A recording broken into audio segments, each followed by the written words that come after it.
अशोकनगर जिला अस्पताल के मैटरनिटी वार्ड में पलंग पर सांड का जंपिंग डांस देखिए। बुधवार रात अशोकनगर जिला अस्पताल के मैटरनिटी वार्ड में एक आवारा सांड घुस आया। सांड को देखकर मरीजों और उनके परिजनों में हड़कंप मच गया। मरीजों को तुरंत पलंगों से हटाया गया।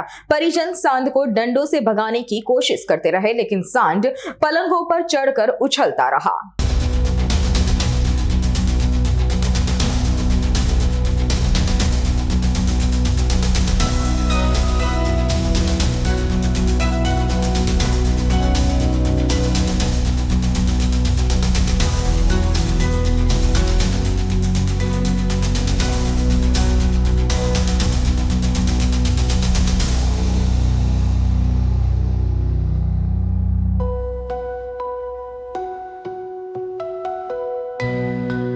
અમારી તમામ માહિતીથી અપડેટ રહેવા માટે જોડાયેલા રહો S9 ન્યૂઝ સાથે।